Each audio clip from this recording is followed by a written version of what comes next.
It's time now for a look at the day's business news with Catherine Bennett from our business desk, who joins me here in the studio. Now, Catherine, the US President-elect Joe Biden has said that he'll be laying out his economic plan for the US next Thursday. But do we have any idea yet of the main points of that speech? Well, what we do know from what he said, we certainly have an indication of his economic priorities, at least. So here's what we do know. We know that he's not going to be holding back. He says that his relief package will reach trillions of dollars. Now, that hefty price tag will scale up unemployment insurance and include the possibility to postpone rent payments for people who need it. He's also insisted on the need for direct relief flowing to families, including those $2,000 stimulus checks that were so contentious in the relief package recently agreed in Congress. Now, his plan will focus on women-owned and minority-owned businesses. And he reiterated his desire to see the federal minimum wage, currently at $7.25 an hour, to be more than doubled to $15 an hour. Now, one thing that came out quite strongly from his speech is how urgent he sees the current economic situation. He wants to open US coffers now, open them wide, to make sure it doesn't hurt later on. Now, part of this urgency comes from the latest US jobs figures that came out today. They showed that the US economy shed 140,000 jobs in December, led by the leisure and hospitality sector. And this data means that the unemployment rate is staying at the same high level of 6.7%. Nearly 11 million people are still out of work. Now, Biden said that this jobs report is in many ways a report on the pandemic itself. In the midst of this pandemic, there are millions of people out of work, unable to pay their rent or their mortgage.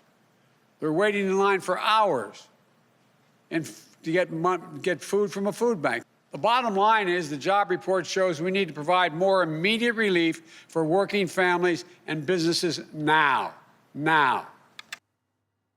Well, those promises from Biden have given a boost to the markets just before closing. US stocks have ended the first week of the year on a high note after traders spent the session balancing that disappointing jobs report with the prospect of more fiscal support. The Dow Jones rose in the last minutes of trading to close at 0.5%. The S&P 500 also made back losses from earlier in the night, up over 0.5%. And the Nasdaq reached an all-time high in trading today, finishing up over 1%. There's a time-honoured tradition of young French people crossing the Channel to go to the UK to pick up a job.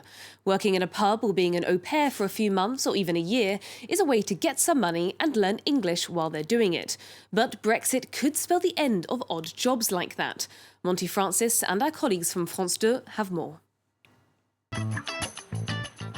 For many young people in France, it's an opportunity fading before their eyes. Jobs in the tourism sector, at hotels and restaurants, and for those who work as au pairs in the UK, things just got a lot more complicated.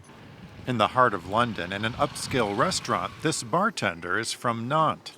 He arrived last September before the new rules went into effect.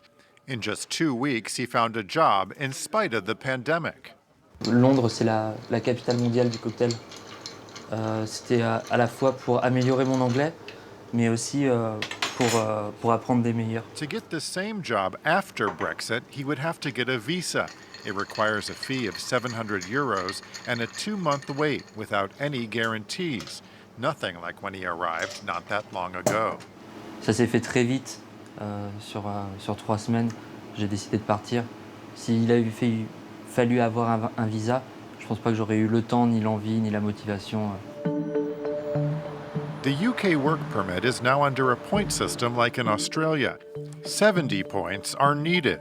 You get 10 points for speaking English well, 20 points for a job offer, an additional 20 for a job offer with an annual salary of more than €30,000, and 20 for a job in a sector where workers are needed.